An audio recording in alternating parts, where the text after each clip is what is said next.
Let's bow our heads as we begin. Father, speak through me this morning, and let it not be my words, let it be your words. Not my message, but your message. And just pour out your Spirit on this place, and let each person who's here hear what they need to hear as we move forward into the last portion of the year. We love you, Father, and we thank you in advance for hearing our prayer. Amen.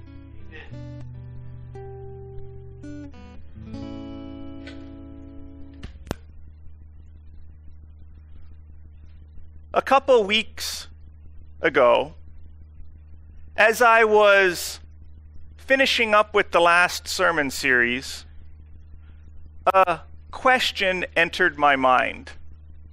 And it's a question that some of you may have had, others may not, but it's a question that I really wasn't expecting, at least at this particular point in time in the year.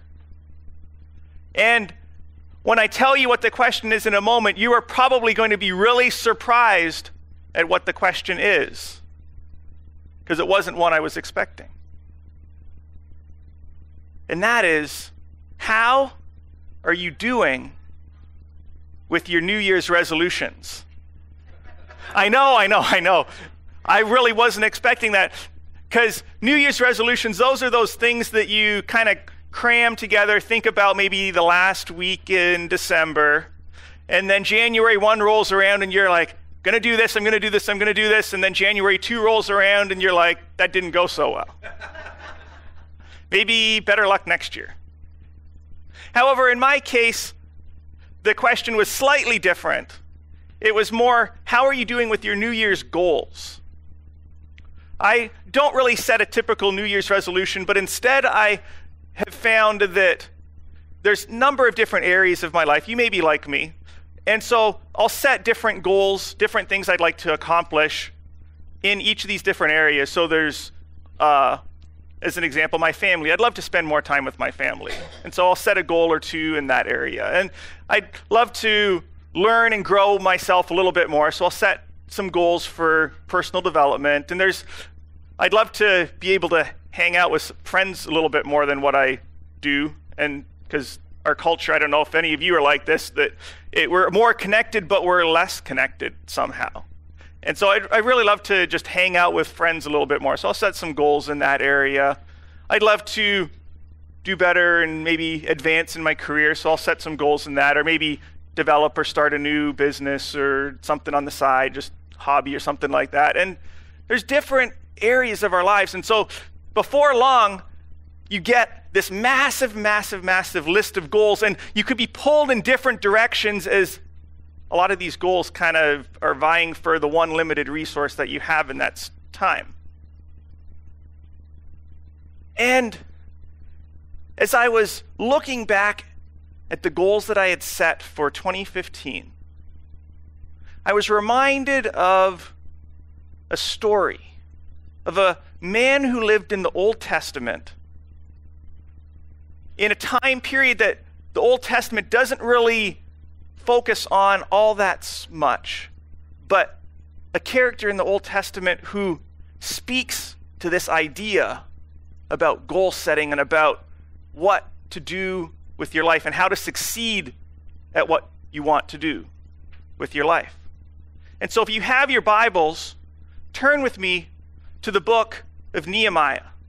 Nehemiah is a man in the Old Testament. He lived at about the latter point in time in the Old Testament. And so while you're turning there, let me kind of summarize a little bit of Old Testament history. So there's a man named Abraham. God promised that he would become a great nation. He has a son who has a son who has a son.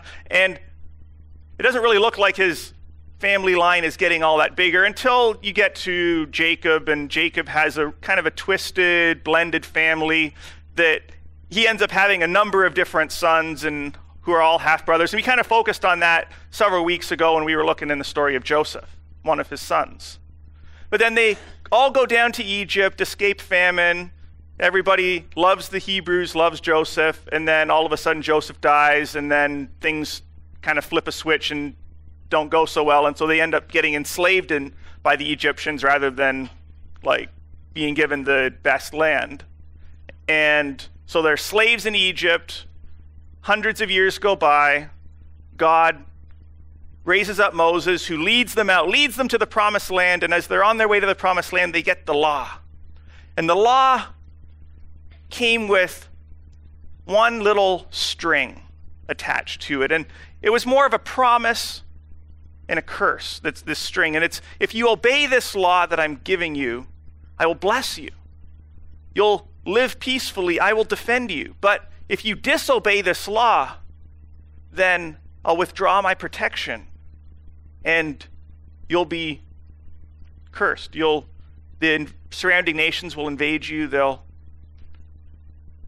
enslave you again, and things will be bad. But if you turn back to me, then I'll bless you again. And so after the Israelites, with Joshua like blazing a trail into the promised land, taking it over, Joshua dies, and then you have this roller coaster up and down, up and down, up and down, where a generation or two would be up for God, obeying, being blessed, and then several generations later, or maybe not even several generations later, back completely opposed to God and back in slavery with one of the surrounding nations like the Philistines and other sorts of surrounding peoples that were really a lot stronger than the Israelites. And so it's this up and down, and maybe a king would help us. And so there's a couple kings, and it starts off kind of good, still goes a little bit up and down, because not all the kings were really for God. And then the fourth king comes along and listens to some really poor advisors. This is Solomon's son, and it actually splits the nation in two. And so you now have two roller coasters up and down, because there's the nation of Israel, which is the majority of the tribes, and then you have the southern tribe of Judah with one or two other tribes that had joined with them that were still following David's line. And so there's this roller coaster up and down with both groups now, except the nation of Israel pretty much was down from that point, whereas the nation of Judah was mostly down, but every so often there was a king that came along that brought them back to God. Until after hundreds of years of this happening, God had finally had enough. And he had promised this back when he had given them the law, that if you don't obey, then I'm going to kick you out of the land that I promised. And so after hundreds of years of this roller coaster going up and down, for him, against him, for him, against him, against him, against him, against him, God had finally had enough, and he kicks them out, and they're all exiled. First, the Assyrians come and conquer the nation of Israel, and then 150 years later, the Babylonians come and conquer the kingdom of Judah. But even with all of the nations being kicked, or the people of Israel being kicked out of the promised land by the surrounding and invading nations, God had still given them this promise that if you turn back from me when you're displaced in all the other lands, you remember me and turn back to me, repent of your evil ways, I will forgive you and I will bring you back. And so after the Babylonians come the kingdom of Medo-Persia, the Persian Empire.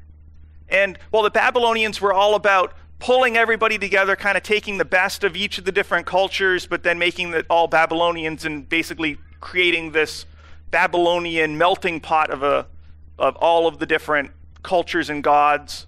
The Medo-Persians were a little bit more diversified, and they realized, okay, there's gods for different lands. And so each of the different, they started kind of clearing out the clutter that the Babylonians had. And so it opened up the way that when the Israelites who were displaced realized and remembered God's promise, they were then allowed to go home. And so by the time Nehemiah rolls around, there's been several waves of people moving back into Jerusalem, back into Judea. And Nehemiah was one of those people who returned, but his story is one that's fascinating. We're going to be focusing in on chapter 6, which is right smack dab in the middle of his story, but to kind of give you a little bit of an idea of who Nehemiah was, I'm going to summarize and walk through the book of Nehemiah up to that point. So if you have your Bibles, you can flip over to Nehemiah 1 and you can kind of follow along. But Nehemiah 1 starts with him, and he's living in a castle in the citadel of, I think it's Susa, which is the capital city of the Persian Empire. And we learn at the very end of chapter 1 that Nehemiah is a cupbearer to the king. He's that last stop, like the cupbearer's role was the last stop that food would take before it actually reached the king. And so Nehemiah was one of the most trusted people in the empire by the king, because you really need to trust the person who's going to be feeding you your food. And so Nehemiah was really trusted, but as we unpack and discover in the story, he was probably, had over time had developed, and as trust had grown, he had become perhaps an advisor to the king as well. Like maybe somebody that the king could bounce ideas off of. And as chapter 1 in Nehemiah is told, Nehemiah's brother and a number of his extended family and a number of the Jews had come back to the citadel, to Susa, and Nehemiah asks them, hey, how's it going down there in Judea? How's Jerusalem coming? I know Ezra had gone maybe like 30, 40, 50 years or so prior to that point and had rallied everybody together to rebuild the temple, but how's Jerusalem? And his brother told him, Jerusalem's still in rubble. Like, the temple is doing well, but as a city, it's a city without walls. And in that culture, a city without walls was open to anybody who wanted to, who was strong enough to basically come and invade and plunder it whenever they would, whenever they had a whim to. And so Nehemiah, his heart breaks when he hears this. It's like, why aren't they rebuilding the wall? Why? Answer comes back, I don't know. And so in Nehemiah chapter 1, Nehemiah prays this amazing prayer. And if you have time, read Nehemiah's prayer, because it's so rich with just how to pray. He asks for forgiveness. He asks for forgiveness for the nation. He repents. He turns back to God. And he says, God, if there's any way that I can help with Jerusalem, with the rebuilding, open up that door. Open up a way for me to be able to help rebuild your city. And then chapter 1 ends, and months go by until chapter 2 begins. And chapter 2 begins, and in my mind's eye, kind of between chapter 1 and chapter 2, Nehemiah's been praying this prayer regularly. Like, forgive us for our sins. Please, if there's anything I can do, open up that way with the king. Until chapter 2 opens and starts, and he, and kind of in my mind's eye, that night before, he had probably been losing sleep, praying like, please, God, open up that way. And he appears before the king, and he might have been tired, or he may have just had it heavy on his heart, and the king sees him, and the king notices something different. He says, hey, you're looking kind of depressed. What's going on? And Nehemiah, in a much more diplomatic way than what I probably would have, first shoots a quick silent prayer up to heaven, and he says, hey, King, I know that this probably has it's one of the lowest priorities, things on your mind. You've got an empire to run, and this is just a tiny, tiny little thing, like insignificant. But it's kind of been bugging me that everybody's kind of going back to all of their different regions, all the different places that the Babylonians who brought them here, they displaced them all and kind of shook everything up. And everybody's going back and they're rebuilding their capital cities. But I just got word a couple months ago that the capital city of my homeland, the city of Jerusalem, nothing's happening with it, and it's kind of bothering me. And the king asks, what can I do? Like, is there something I can do to help with that? And Nehemiah again kind of prays a quick silent prayer up to heaven and said, would it be possible if I go down and help them?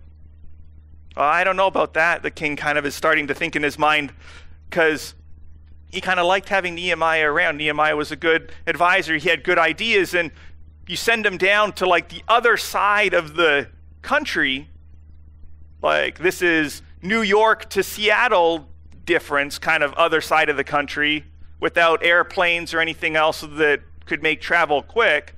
You kind of really giving up an asset. And so the king says, okay, I'll let you do this on one condition, and that's that you come back. Nehemiah's like, yeah, I'll come back. I want to see the city built. So the king says, all right, and I'll do you one better for that. And that is that when you go down there, I'm going to write out a letter to give you safe passage there. I'm going to give you a caravan and an entourage to make sure you get there safely. But when you get there, I'm going to make you the governor of the province. You're going to still report to me, but you're going to manage. You're going to be in charge of the entire area. And under your leadership, I trust that you can get the job done. And Nehemiah, I'm sure, profusely thanks him and gets things together and gets a group of people and travels down to Jerusalem, to Judea. And still in chapter 2, nearing the end of chapter 2, Nehemiah, a few days after he arrives at Jerusalem, he sneaks out at night with just a donkey and a servant, and he walks around the city. It's pitch black, just the starlight and the moonlight, and he surveys what the situation is like. What's really it going to take to rebuild? And he had told anybody of his plans up to that point, but the next day he pulls everybody together and he casts this insane vision about rebuilding. And the moment he does that, it makes him enemies with the surrounding nations, the surrounding regions, who kind of begun to like having free reign of pillaging Jerusalem. So we're introduced at the very end of Nehemiah chapter 2 to a couple of neighboring leaders, Sanballat, Tobiah, Geshem. Those are some of the names that your translation probably includes. And chapter 3 is an amazing chapter that is really easy to get bogged down in. But chapter 3 summarizes names and occupations and people. It kind of reads like a genealogy of sorts, but it describes Nehemiah's plan for rebuilding, and he divides everybody up into groups, into specialties, and mixes and matches into family groups, and gets like a bunch of groups together, and he says, all right, this group, you're going to work on this section of the wall from this point to this point. This group, you're going to work on this section. This group, you're going to work on this section. This group, you're going to work on this section. And everybody is going to have a section of the wall that you're responsible for. And everybody is going to be working together on each of their own sections, and the wall is going to go up simultaneously. But that's your one focus, is rebuilding your section of the wall. And Nehemiah 4 comes along, and here's when the opposition starts. Nehemiah 4 could be summarized as everything that the enemies of the Jews did to try to dissuade and basically threaten and attack and belittle and make fun of the people who were living in Judea and the people who were working on the wall. They made fun of them, they called them names, and they threatened them. And not only that, but as the work began progressing and as momentum happened, I don't know if any of you have started a big project, but there's an initial surge of, yeah, we can go out and do it. And then shortly thereafter, there's this, wow, that's a huge goal, and I don't know if I can do this. And the doubt sets in, and the tiredness sets in, and then there's these threats that are coming in that all of the enemies are going to surround them and attack them when they least expect it, and the people get discouraged. So Nehemiah rallies everybody together, and he says, all right, here's what we're going to do. Half of you, divide each of your little groups into 2 subgroups, and half of you are going to carry, basically you're going to fully arm yourself, and you're going to carry weapons. And you're going to be a defender, and you're going to be watching for the enemy. And the other half of you focus on the wall. And then in my mind's eye, I imagine that he said this, and he said, all right, and then say this group is going to be the defenders in the armed group in the morning while this group works, and then switch at night. And so people won't get tired, but people will also feel defended and feel secure, and so they can focus in on the wall. And by doing this, by rallying everybody together, recasting the vision, Nehemiah is able to thwart and is able to basically counter move against all of these rumors and all of these threats and things that were coming in and discouraging the people. Chapter 5 of Nehemiah, the enemies realize that their methods in chapter 4 didn't work so well, and so they try something new. They go after the poor. They go after the poor, and they use basically a money and debt move to try to get the workers who were the poorest of the people and get them distracted. And they started kind of calling some of their loans and basically just kind of making it uneasy for those who had basically taken out loans from these neighboring nations. So Nehemiah, when he learns that this is happening, he goes and he buys them all back out of his own personal fund. And Nehemiah 5, if you have a chance to read, that's another amazing chapter. And it's a chapter at the very end of Nehemiah 5 where we see a glimpse into Nehemiah's character. He's not in this task. He's not in this governor position to make money or to tax the people or to build himself up. He's in it for one reason. And that's to rebuild this wall. And then Nehemiah chapter 6 comes.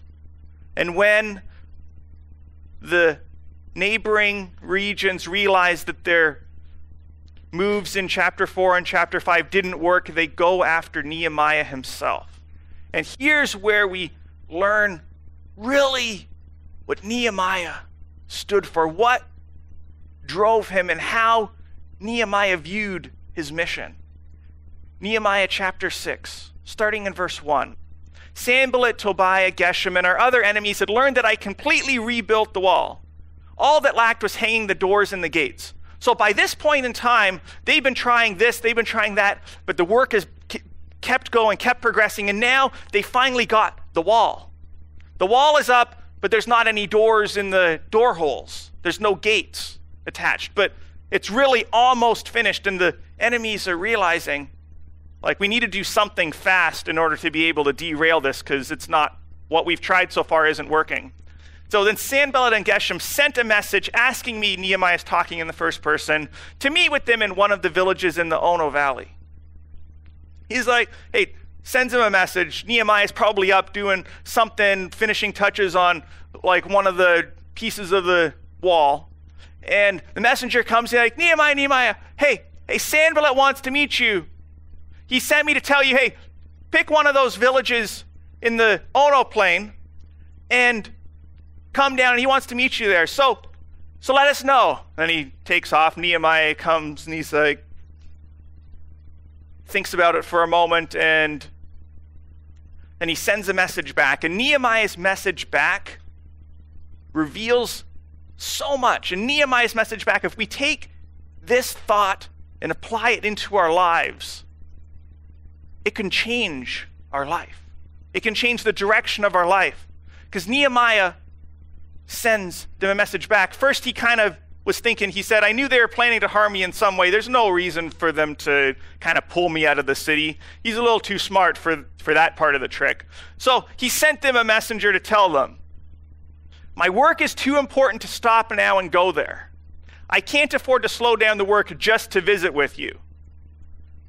basically Nehemiah says, hey, this wall is important. I have no idea how going down there to meet with you is going to help me finish this wall. So, tough luck. They invited me 4 times, but each time I refused to go. They were persistent. Like, hey, so that time didn't work. So let's see, when you figure out a good time, just let us know. Like, we'll have your secretary call our secretary and we'll set something up. But each time he refused to go. And then finally, as things were looking like they weren't going to succeed, Sanballat just figures out something. And so he sent an official to me with an unsealed letter which said, and basically before we read what the letter said, he probably staged this in such a way that he had caught maybe a messenger that was planning who had a sealed letter planning to go to the king. And he broke the seal and had opened it up, and he had staged this, that he had intercepted this letter, and he wanted Nehemiah to see this intercepted letter before it had left the region to go back to the Persian king. So this is what the letter said. A rumor is going around among the nations that you and the other Jews are rebuilding the wall and planning to rebel. The Jews had been kind of notorious for this sort of thing in their past history, about rebelling and that sort of stuff. And because you want to be their king. And Geshem says it's true. Geshem, he's kind of with us, but he might be kind of the more conservative, maybe wishy-washy one of us, but even he says it's true. You even have prophets in Jerusalem claiming you are now king of Judah. You know the Persian king will hear about this, so let's get together and talk it over. He's saying, hey, you can finish the wall all you want, but if the Persian king hears about this, you're going to have that last little bolt put on there, and you're going to look out, you're going to get up one morning, you're going to look out, and you're going to see the entire Persian army there. Is that really what you want? So let's get together and talk this over, because I really want to keep this message from going to the Persian king. And so Nehemiah sends a message back to Sanballat saying, none of this is true. You are making all of it up. I'm calling your bluff. Our enemies were trying to frighten us, to keep us from our work. But I asked God to give me strength. And then there's one other trick that we're just going to skim over, jump over, that Nehemiah's enemies tried to do, and they tried to attack him and trick him into losing all credibility by putting out a threat on his life and by passing that message through somebody Nehemiah thought he could trust. And basically what the idea was is, Nehemiah, somebody's going to sneak into the city. He's going to attack you tonight. I have no idea who it is, but you need to run to the temple, bolt the door, lock yourself in the temple, and you'll be safe. But if Nehemiah had done that, he would have lost all credibility with the people because of who he was, and really because of who was allowed and not allowed in the temple. Because Nehemiah, in his position back in the castle of Susa, in the citadel where the king was, he was a eunuch. And eunuchs weren't allowed in the temple, or at least in the inner part of the temple, because they weren't whole. And that's a whole nother distinction that we don't have time for. But basically, if Nehemiah had done what was recommended, he would have lost all credibility among the people. And Nehemiah sees the trap and he says, should somebody like me hide at a time like this? No. And I'm not going to do that. I'm not going to completely risk everything just for that. And then we jump down into verse 15, where it summarizes the end. On the 25th day of the month of Elul, the wall had been completely rebuilt. Now the doors and the gates were hung. Everything was finished. It had taken 52 days. 52 days for an entire wall to be rebuilt. That's 7 weeks plus a couple days. That's less than 2 months. And this is before they had electricity, before they had steel construction equipment. This was amazing. And really what it told everybody around was this. When our enemies in the surrounding nations learned that the work was finished, they felt helpless because they knew that our God had helped us rebuild the wall. when they heard the news, I imagine when the messenger came and told Sanballat, hey, you realize that the wall's done now. He's like, are you sure? Like, I'm looking, it hasn't even been 2 moons yet. Like, are you really sure? Yeah, they just finished hanging the gates. And all of the enemies realized that everything they had tried, everything they had thrown against Nehemiah, it didn't work. And it must not have worked because Nehemiah's God was with them. That's the only way they could come up with that it happened so fast. And what's amazing about the story of Nehemiah and what Nehemiah did and his sole focus on rebuilding the wall is that at every single stage of the way in his story, Nehemiah leans into God. At every time that somebody tries to trick and tries to attack or tries to belittle or makes fun of, Nehemiah, instead of pointing the finger back at them, instead of countering them, he looks up to God. And God steps in, but we only see God stepping in at the end. We can see, looking from the outside, that God was with Nehemiah. When God gave Nehemiah favor with the king, when God gave Nehemiah the wisdom, when God gave Nehemiah the plan for how to do this, we can see that from our perspective, but in the moment, we don't see it. We only really see God and how he's moved when we look back in our past. But that's a trap. Because if we only look back and see God in our past, we can begin to think that God only works in the past. But the big lesson I learned from Nehemiah is that when we have this huge task, building the wall around this city, making a castle, we have all the different things in place, we can feel like we're pulled in different directions. We can feel like we're pulled in different directions. But Nehemiah knows something different. Nehemiah knows that in order to really succeed, you have to break down the massive task into one thing and focus everybody in on one task. If you remember, as I summarized chapter 3, each group had a single task. And in chapter 4, when he pulls everybody back together, he still gives each group and each person a single task. Either you're defending or you're building. A single task. And in our own lives, in our own goal setting, as we try to set goals in all the different areas, we need to come up with one thing that stands above everything else that we can focus on. But don't do it because I said to, and don't even do that because Nehemiah said to. Because if we jump several hundred years later to Jesus' life, can we see Jesus, who probably had the most challenging life out of anybody who's ever lived?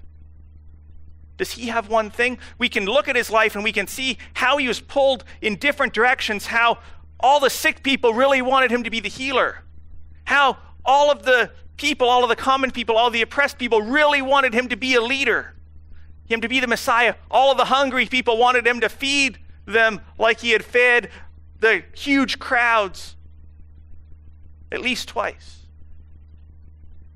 And not only that, but there was a group of somewhat dim-witted, knuckle-headed, kind of not sure exactly what to think group of disciples that Jesus was trying to get. Okay, when I'm gone, it's going to be you guys, all right? What do you mean when you're gone? You're not leaving. Like, try. Hey, when I go up to Jerusalem, I'm going to die. The Messiah doesn't die. Like, you got to be kidding. Like, this is some of the dialogue that Jesus has with his disciples as he's trying to get them to understand his role. And they just keep not getting it. But, well, it's easy to say, okay, Jesus' life was focused entirely on the cross. There was a lot of other paths to the cross that he could have taken. So why did he take the path that he did? Did Jesus have a one thing reason for taking the path that he did? And if he did have a one thing reason, is there any way that we can know what that reason is? There's one place, and 3 of the Gospels describe this place. We're going to look at Matthew's version of it. And this is in the Garden of Gethsemane, Matthew chapter 25. And I want to start in verse 35, as Jesus is praying in the garden. When Jesus went with his disciples to a place called Gethsemane. This is hours, the night before Jesus is crucified. His last moments with just a few of his disciples before he's arrested. We get this glimpse into what Jesus' one thing may have been. So Jesus went with his disciples to a place called Gethsemane. When they got there, he told them, "Sit here while I go over there and pray." He took along Peter and the 2 brothers, James and John. He was very sad and troubled, and he said to them, "I am so sad that I feel as if I am dying." Jesus had everything weighing on him at this very moment. Everything.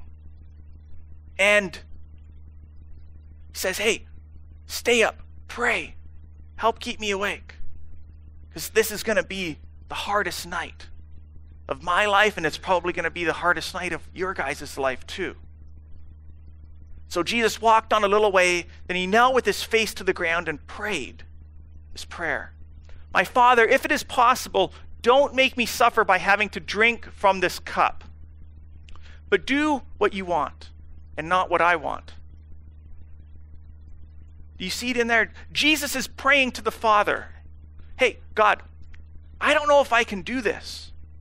I know that you've been with me up to this point, but if there's any other way, I'd kind of prefer that other way.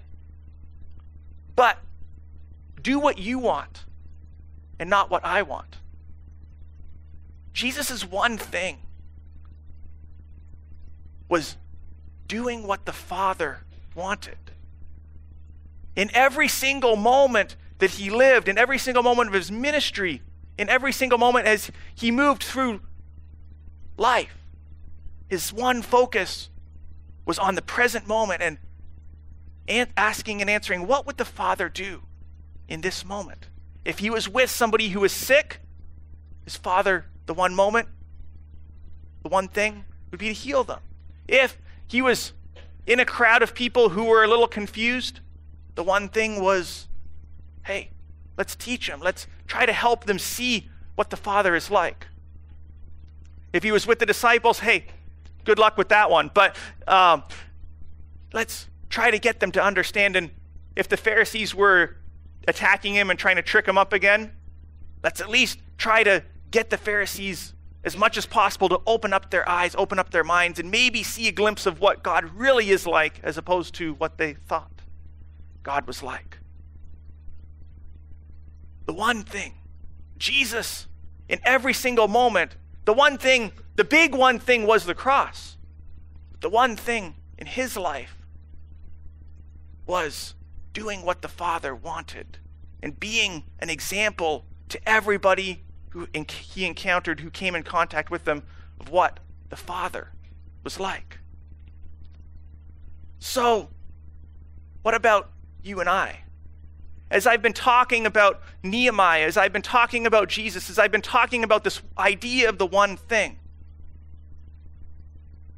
is there something in your own life that you've been putting off? Is there something in your own life that has been kind of weighing on the back of your mind? Perhaps it's something that you may have made as a New Year's resolution. And it's one of those things where it just seems way too big, way too insurmountable. And so you've kind of put it on like somewhere down that list of goals that you think about at the beginning of the year. But it's kind of always fallen off by the wayside and been forgotten with all the rest of the things, all the rest of those New Year's resolutions that don't happen. Is there one thing that you can think of that you've been putting off, that you know that if you were to push yourself through that one thing, that your life would never be the same? One thing. And let me give you some examples. You probably have an idea in your mind, but perhaps it's something that you need to start. Perhaps it's a relationship that you need to take further than what it's been. Maybe you've been kind of holding back. Maybe you've been dragging your feet. Maybe it's something that you need to step into a relationship, whether it's a friendship, whether it's significant other relationship, whether it's just refocusing on that relationship that you have. Or maybe it's the flip side. Maybe it's a relationship that needs to end. Maybe it's a friendship that you need to decide. It's a hard decision, but it's friendship that says, hey, it's not the best for me. Whenever I'm around that person, I really don't like the person who I become. And maybe I need to just kind of put my distance away. Maybe I need to just end this friendship. It's a hard decision, but perhaps that's what the decision is. But maybe it's not about relationships. Maybe it's about money. Maybe it's about debt. Maybe it's something that I know that God really wants me to do this one thing, but I've got I got this mortgage that's like way bigger than I can even think of. Or maybe it's that I've got all these credit cards that I just can't figure out how to get out of. And maybe that one thing is like, I know, God, you want me to do this thing, but I need to get rid of all of this other baggage that's holding me down. And maybe that's getting rid of debt, or maybe it's something other that's finances related. Or maybe it's a job. Maybe it's a job that you need to get out of. The environment that you're in is not a real good environment. Or maybe you're not in a job and you really think, hey, if I just have a job, that's going to be a lot better and I will be able to do a lot more, give a lot more, be a lot more. And so maybe that one thing is a job, a career, taking the next step in that. Or maybe one thing, maybe the one thing has to do with an area that is often overlooked and often neglected. But that's your personal relationship with God.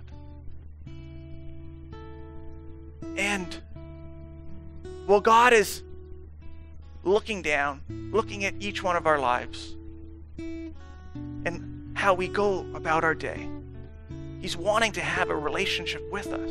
And God's one thing, if everything was summarized down to one thing, it's as a God, the Father, wants a relationship with us. That's His one thing. And no matter what our one thing is, no matter how we move into the next stages of our life, God's one thing is to have a relationship with us. And however big and however insurmountable and however intimidating that is, now's the perfect point to start. New Year's 1st is a great point to start. It's a high place in culture. But now is another high place in culture, not just because it's now, but because people have come back from vacationing, come back from camping, come back from tripping, all sorts of everywhere else, and everything's kind of coming back together. This is the perfect time to refocus your life on the one thing, because there's a third of the year left. September, October, November, December. None of these months have happened yet. And in half of that amount of time, Nehemiah built a wall. Imagine with God what you can do, both to grow closer to Him, grow in your relationship with Him, but to move forward in the life that He wants you to live, the life that He created you to live. And that's my prayer for each one of us from this point forward, is to don't focus and worry about on all this being pulled in different directions, but intentionally pick one thing that you know that God would have you do with the rest of 2015. So that when December 25th and that last week rolls around, you can say, my life was better because of what I had done in this last portion of the year. Because I had picked one thing and moved forward with it with God.